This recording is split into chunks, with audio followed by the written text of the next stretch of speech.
Hello friends, एक बार सभी का स्वागत है आपके अपने YouTube चैनल गुरु आर्यभट्ट में। तो आज इस वीडियो में स्पेशल आपके लिए लेकर उपस्थित हुए हैं डायरेक्शन एंड डिस्टेंस अर्थात दिशा और दूरी।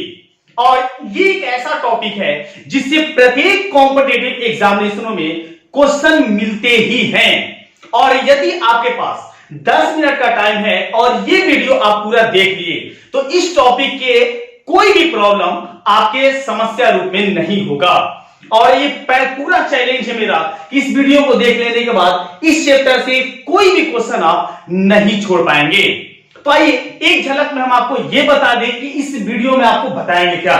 इस वीडियो में सबसे पहले जो बताएंगे वो बताएंगे कॉन्सेप्ट ऑफ डायरेक्शन, क्योंकि कॉन्सेप्ट इज पावर और ये पावर आपके पास है तो हर चीज है। तो पहला मेरा होगा कॉन्सेप्ट ऑफ पावर, सेकंड होगा question of direction and distance और कैसे क्वेश्चन होते हैं ये भी इस वीडियो में आपको पूरा करा दिया जाएगा। तो आइए वीडियो को शुरू करते हैं, लेकिन उसके पहले यदि मेरे इस चैनल पर नए हैं तो प्लीज इस चैनल को सब्सक्राइब कर लें और बेल का आइकन अवश्य प्रेस कर दें। तो देखते हैं कि कॉन्सेप्ट क्या होता है डायरेक्शन का।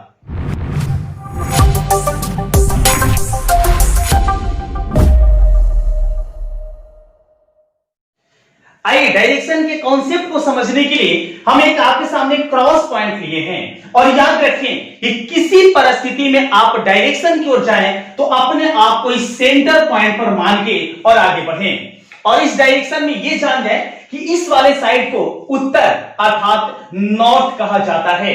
नीचे वाले जो डायरेक्शन में भाग हैं इसको हम दक्षिण अर्थात साउथ कहते हैं। साथ ही साथ ये जो लेफ्ट साइड में मेरे पास है इसको हम लोग कहते हैं वेस्ट अर्थात पश्चिम। और ये जो मेरे पास राइट साइड में है इसको बोलते हैं ईस्ट अर्थात पूरब। तो इस तरीके से आप एकदम माइंड में सेटअप कर लीजिए कि किसी भी डायरेक्शन में अगर आपको जाना है तो इसको फॉलो करना होगा।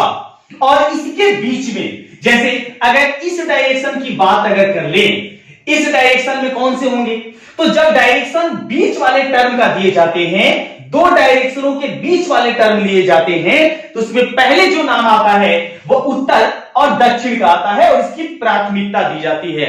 अब क्या करेंगे, इस डायरेक्शन का नाम लेना होगा तो क्या दिए, इसका नाम देंगे किसके बीच है, तो उत्तर और पूरब के बीच अर्थात नॉर्थ एंड ईस्ट के बीच। इसका नाम देंगे नॉर्थ ईस्ट अर्थात बोलेंगे उत्तर पूरब। अगर इस वाले डायरेक्शन का नाम देना हो, ये देखिए डायरेक्शन, तो इन डायरेक्शनों के बीच देखिए किसके बीच है, तो ये है दक्षिण और पूरब के बीच। पहले हम बता दिए कि उत्तर एंड दक्षिण की प्राथमिकता दी जाएगी तो पहले वही नाम आएगा जिसका नाम देंगे तो पहले दक्षिण उसके बाद पूरब अर्थात नाम आएगा साउथ ईस्ट। उसी तरीके से अगर इस वाले डायरेक्शन का अगर नाम देना हुआ तो इस वाले डायरेक्शन में सबसे पहले लेंगे हम दक्षिण और लेंगे उसके बाद पश्चिम अर्थात इसका नाम होगा साउथ वेस्ट। और इस वाले डायरेक्शन का अगर हम क्रम देखें तो इस डायरेक्शन का अगर नाम देना होगा तो सबसे पहले ये नॉर्थ आएगा और उसके बाद वेस्ट, क्योंकि नॉर्थ और वेस्ट के बीच का ये भाग है जिसका नाम देंगे नॉर्थ वेस्ट अर्थात उत्तर पश्चिम। तो इस तरीके से आपको डायरेक्शन फॉलो करना है और ये था डायरेक्शन का कॉन्सेप्ट। अगर इस डायरेक्शन में अगर आपको क्लॉकवाइज या एंटी क्लॉकवाइज जाना हुआ तो कैसे जाएंगे वो भी देख लीजिए। अगर क्लॉकवाइज जाना है तो हमेशा आपको इस डायरेक्शन में जाना होगा, इसको हम बोलते हैं क्लॉकवाइज। हिंदी में इसे बोला जाता है दक्षिणावर्त, इसको हिंदी में बोलते हैं दक्षिणावर्त। अब इसके बाद अगर आपको एंटी क्लॉकवाइज जाना हुआ तो एंटी क्लॉकवाइज जो होता है वो इस डायरेक्शन में जाया जाता है जिसको हम लोग हिंदी में वामावर्त कहते हैं। ये होता है एंटी क्लॉकवाइज जिसको हिंदी में हम वामावर्त के नाम से जानते हैं। तो इस तरीके से आप एकदम माइंड में सेट कर लीजिए कि डायरेक्शन के लिए ये आपको फॉलो करना है। अर्थात अगर आपसे ये बोला गया कि आप उत्तर से दाईं ओर जाइए तो दाईं ओर का मतलब आपको क्लॉकवाइज जाना है अर्थात इस तरफ जाना है। यदि ये बोला गया कि उत्तर से आप बाईं ओर जाइए तो उत्तर से बाईं ओर जाएंगे तो इसका मतलब आप एंटी क्लॉकवाइज जाएंगे अर्थात इस तरफ के जाएंगे जो इस डायरेक्शन को डिनोट करता है। देखिए इस डायरेक्शन को हम एंटी क्लॉकवाइज बोलेंगे और इस डायरेक्शन को हम बोलेंगे क्लॉकवाइज। तो इस पर जब हम आपके सामने क्वेश्चन लाएंगे तो ये कॉन्सेप्ट आपका पूरा क्लियर हो जाएगा। तो ये था इसका कॉन्सेप्ट। इसे कॉन्सेप्ट में आप अच्छे से याद रखें। अगर पूरा आपके पास है, अगर आपको यहां से दाईं ओर जाना है तो दाईं ओर मतलब क्लॉकवाइज, अर्थात इस तरीके से जिधर से घड़ी जो होती है, घड़ी के सुई जो घूमते हैं वो भाग आपको कहलाएगा क्लॉकवाइज। और एंटी क्लॉकवाइज घड़ी के दिशा में, अर्थात घड़ी के सुई के विपरीत दिशा में। अर्थात अगर इस पूरब से अगर आपको बाईं ओर जाने के लिए कहा गया तो आप ऊपर की ओर जाएंगे। अगर दक्षिण साइड पर है, दक्षिण साइड से अगर कहा जाए क्लॉकवाइज दाएं ओर जाने के लिए तो आप इस साइड जाएंगे, और इस साइड जाएंगे तो आप कहेंगे बाईं ओर जा रहे हैं। सेम यही कंडीशन हमारे पास वेस्ट में होगा। वेस्ट में अगर कहा गया दाईं ओर जाने के लिए तो क्लॉकवाइज जाएंगे, और अगर कहा गया बाईं ओर तो हम जाएंगे एंटी क्लॉकवाइज। तो याद रखें, क्लॉकवाइज जिधर से क्लॉक घूमता है उस डायरेक्शन को बोलेंगे, और उसके अपोजिट को बोलेंगे एंटी क्लॉकवाइज, जिसको वामावर्त या बाएं साइड की दिशा मानते हैं। तो ये जो था मेरा ये कॉन्सेप्ट था। अब आइए इसके रिगार्डिंग जो क्वेश्चन होते हैं वे कैसे पूछे जाते हैं उसको देखते हैं। आइए जानते हैं कि डायरेक्शन के क्वेश्चन कैसे होते हैं, और इस क्वेश्चन को समझाने के लिए डायरेक्शन का एक डायग्राम आपके सामने बना लिए हैं, जिसमें आपको ये समझाए हैं कि नॉर्थ, साउथ, वेस्ट और ईस्ट के लेफ्ट और राइट जाएंगे तो कैसे जाएंगे। अर्थात ये आर राइट को दर्शाता है और ये एल लेफ्ट को। अर्थात इसमें ये कह ले तो क्लॉकवाइज जाएंगे तो राइट साइड जाएंगे, और अगर एंटी क्लॉकवाइज जाएंगे तो बाएं तरफ अर्थात लेफ्ट साइड जाएंगे। तो बस इसी को फॉलो करना है। और देखिए उसके लिए हम आपके सामने क्वेश्चन लिए हैं। क्वेश्चन क्या है, यदि पवन पहले उत्तर दिशा में चलता है, फिर पश्चिम दिशा में मुड़ जाता है, फिर दाहिनी ओर मुड़ जाता है, तो वह किस दिशा में जा रहा है या किस दिशा की ओर जा रहा है। तो देखिए ऐसे क्वेश्चन जब होते हैं तो डायरेक्ट बताने में काफी परेशानी होती है, इसलिए आप इसको इस तरीके से सॉल्व करेंगे किसी कंडीशन में। सपोज दैट मान लीजिए कि मेरे पास सेंटर पॉइंट है। अब यहां से जो जो डायरेक्शन हमें इस क्वेश्चन में मिलते हैं उसको फॉलो करेंगे। तो यदि पवन पहले उत्तर दिशा में, ये पवन जा रहा है उत्तर दिशा में, अगर कोई डायरेक्शन दिया गया हो तो उस डायरेक्शन में आप 90 डिग्री का प्रयोग करेंगे, 90 डिग्री पर फॉलो करेंगे।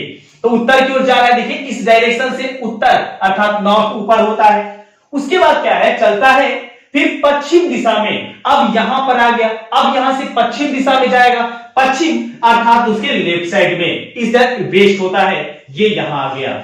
अब यहां पर वो पवन है। अब यहां पर अगर पवन है तो अब आपसे क्या बोला कि पश्चिम दिशा में मुड़ जाता है, फिर दाहिनी ओर मुड़ जाता है। अब यहां से दाहिनी ओर मतलब दाएं तरफ अर्थात दक्षिणावर्त अर्थात क्लॉकवाइज, यहां से दाएं ओर मुड़ जाता है और शायद ऊपर की ओर इस तरीके से वो जा रहा है। तो अब आपसे पूछा कि दाहिनी ओर मुड़ जाता है तो वह किस दिशा की ओर जा रहा होगा। तो अगर आप देखें तो यहां से अगर यहां ऊपर की ओर जा रहा है तो कहां जा रहा है, यहां से ऊपर की ओर अर्थात नॉर्थ में, मतलब अर्थात इस क्वेश्चन का जो मेरा राइट आंसर होगा वो होगा उत्तर की ओर, अर्थात second option is right answer. तो इस तरीके से डायरेक्शन को काफी इजी आप फॉलो कर सकते हैं। आइए देखते हैं एक और क्वेश्चन वो कैसा होता है। डायरेक्शन और डिस्टेंस से सेकंड क्वेश्चन जो आपके सामने है वो देखिए कुछ इस टाइप से है। डायरेक्शन के लिए हम आपको वही फिगर फिर से रखे हैं और ये क्वेश्चन देखते हैं इसका जवाब कैसे है, क्योंकि इसमें दोनों टाइप दिए गए हैं, डायरेक्शन भी है और डिस्टेंस भी है, इसलिए अच्छे से फॉलो करेंगे।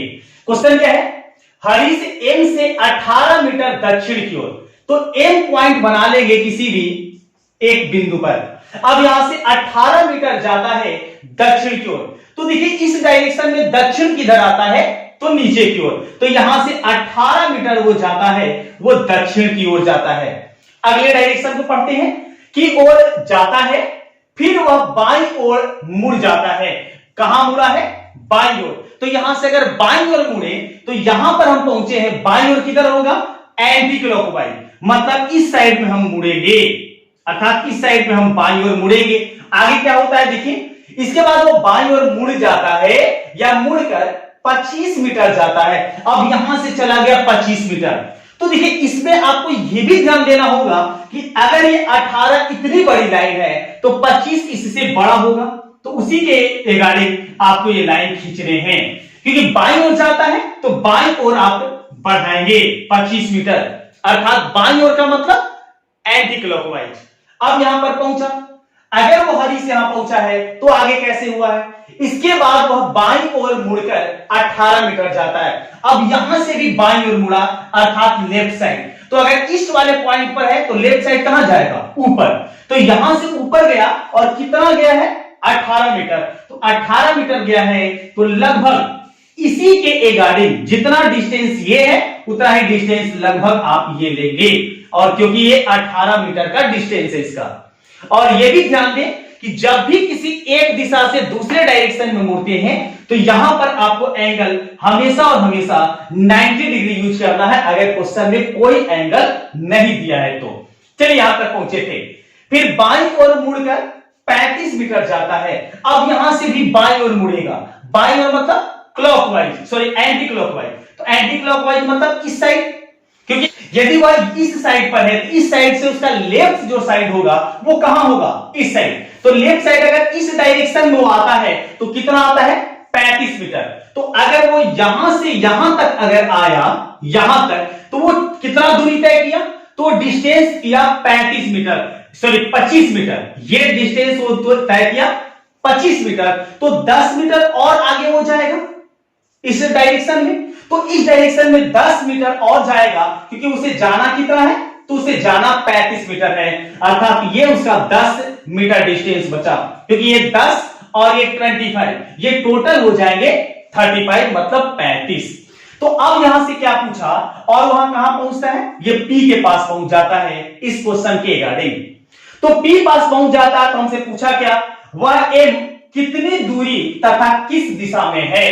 तो यहां पर देख लीजिए कि जहां से प्रारंभिक स्थान है उसका, उस वाले पॉइंट से ये पॉइंट कितनी दूरी पर है, तो मेरा सही जवाब होगा 10 मीटर।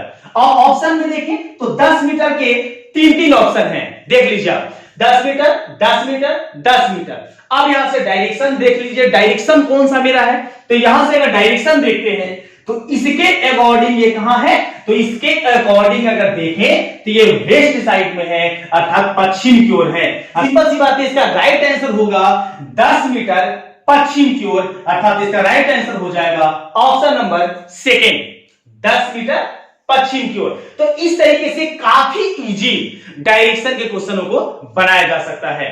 तो इस वीडियो में इतना ही, नेक्स्ट वीडियो में कुछ और टॉपिक के साथ हम आपके सामने उपस्थित होते हैं। तब तक के लिए सभी को धन्यवाद, शुक्रिया, सबका खैर, वंदे मातरम।